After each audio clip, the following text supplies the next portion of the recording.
মধ্যপ্রাচ্যে নিভে যাওয়া বারুদে যেন আবারও আগুন লেগেছে। যুদ্ধ পরিস্থিতির আঁচ বাড়তেই সামনে আসছে হামলা, পাল্টা হামলার খবর।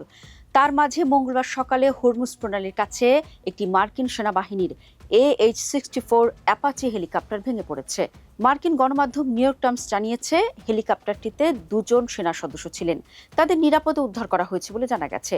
তবে ঘটনা যা ঘটার তা ঘটে গেছে। ইরানের জলসীমায় কিভাবে মার্কিন অ্যাপাচি হেলিকপ্টার ভেঙে পড়ল তা নিয়ে মার্কিন প্রশাসন এবং সেনাবাহিনীর মধ্যে ব্যাপক চাঞ্চল্য তৈরি হয়েছে। যদিও বরাবরের মতোই কৌশলে নিজেদের ব্যর্থতা আড়ালের চেষ্টা করেছেন American president Donald Trump. Trump দাবি করেছেন, হেলিকপ্টার ভেঙে পড়লেও পাইলটেরা সুস্থ আছেন, কেউ আহত হননি। আসলে কি তাই মনে হচ্ছে দর্শক? আপনাদের জানিয়ে রাখি, আমেরিকা এবং ইরান উভয় পক্ষের সম্প্রতি একে অন্যের বিরুদ্ধে যুদ্ধবিরতি লঙ্ঘনের অভিযোগ তুলেছে। এমন একটি সময়ে হরমুজের কাছে মার্কিন সেনার হেলিকপ্টার ভেঙে পড়ায় ঘটনার গুরুত্ব আরও বৃদ্ধি পেয়েছে। মার্কিন সেনাদের বহনকারী হেলিকপ্টারটি কী কারণে ভেঙে পড়েছে তা এখন স্পষ্ট নয়। ইরানের বাহিনী সেটি গুলি করে নামিয়েছে নাকি হেলিকপ্টারে কোনো যান্ত্রিক ত্রুটি ছিল তা প্রাথমিকভাবে জানা যায়নি। তবে ঘটনা সম্পর্কে ওয়াকিবহাল দুটি সূত্র নিউ ইয়র্ক টাইমসকে জানিয়েছে, দুর্ঘটনার কারণ খতিয়ে দেখা হচ্ছে।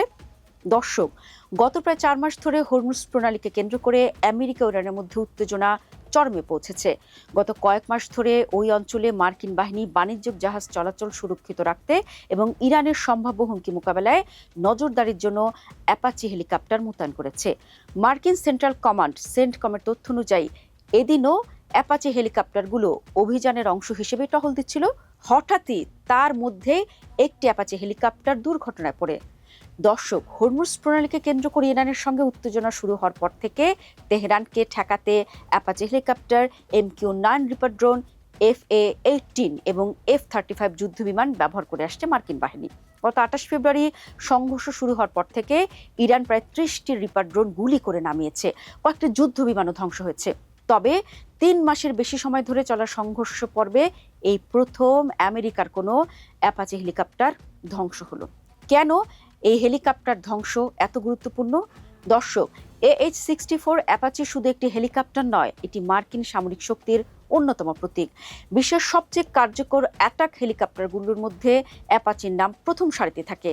আফগানিস্তান, ইরাক, সিরিয়া থেকে শুরু করে বিভিন্ন যুদ্ধক্ষেত্রে এই হেলিকপ্টার বহুবার তার সক্ষমতা প্রমাণ দিয়েছে।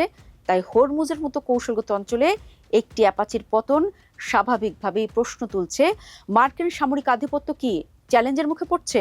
বিশেষজ্ঞদের মতে অ্যাপাচি হেলিকপ্টার মার্কিন সেনাবাহিনীর অন্যতম শক্তিশালী আক্রমণাত্মক প্ল্যাটফর্ম।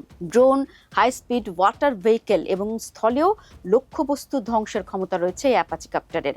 গত মে মাসে হরমুজ প্রণালী এলাকায় মার্কিন অ্যাপাচি ও সিহক হেলিকপ্টার যৌথভাবে ইরানের 6টি ছোট হামলাকারী নৌকা ধ্বংস করেছিল। তাহলে কিভাবে ইরানের জলসীমায় ভেঙে পড়ল আমেরিকার এই গর্ভ? এ নিয়ে যথেষ্ট সন্দেহ তৈরি হয়েছে। সন্দেহের প্রধান কারণ বরাবরের মতো এটির ঘটনাস্থল। হরমুজ প্রণালী বিশ্বের সবচেয়ে গুরুত্বপূর্ণ জ্বালানি করিডোরগুলোর একটি। বৈশ্বিক সমুদ্রপথে পরিবাহিত তেলের একটি বড় অংশ পথ দিয়ে যায়। সাম্প্রতিক মাসগুলিতে ইরান ও আমেরিকার মধ্যে জলপথের নিয়ন্ত্রণ নিয়ে উত্তেজনা তীব্র হয়েছে। গত কয়েকদিনে আমেরিকা দাবি করেছে যে তারা হরমুজ অঞ্চলে ইরানের পাঠানো ড্রোন ও ক্ষেপণাস্ত্র প্রতিহত করেছে। একই সঙ্গে কিছু ইরানি রাডার স্থাপনেও হামলা চালানো হয়েছে। এ পরিস্থিতিতে কেন মার্কিন সামরিক হেলিকপ্টার ভেঙে পড়ল স্বাভাবিকভাবেই প্রশ্ন ওঠে, এটি কি শত্রুপক্ষের হামলার ফল? তবে বর্তমান দুর্ঘটনার ক্ষেত্রে এখনো পর্যন্ত কোনো পক্ষ দায় স্বীকার করেনি। ইরানও আনুষ্ঠানিকভাবে দাবি করেনি যে তারা হেলিকপ্টারটিকে ধ্বংস করেছে। ফলে দুর্ঘটনার প্রকৃত কারণ নিয়ে অনিশ্চয়তা রয়ে গেছে।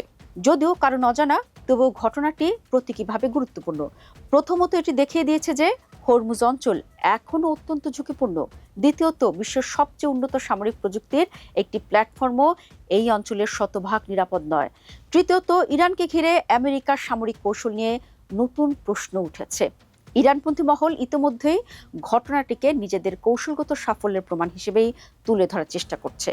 অন্যদিকে মার্কিন প্রশাসন তদন্ত শেষ হওয়ার আগে কোনো সিদ্ধান্তে পৌঁছতে রাজি নয়। তবে দর্শক, এই ঘটনা আবারও মনে করিয়ে দিয়েছে যে হরমুজ প্রণালী শুধু একটি জলপথ নয়, এটি মধ্যপ্রাচ্যের ক্ষমতার রাজনীতির কেন্দ্রবিন্দু। আর সে কারণে এখানে ঘটে যাওয়া প্রতিটি সামরিক ঘটনা বিশ্ব রাজনীতিতে বড় ধরনের প্রতিধ্বনি তৈরি করে।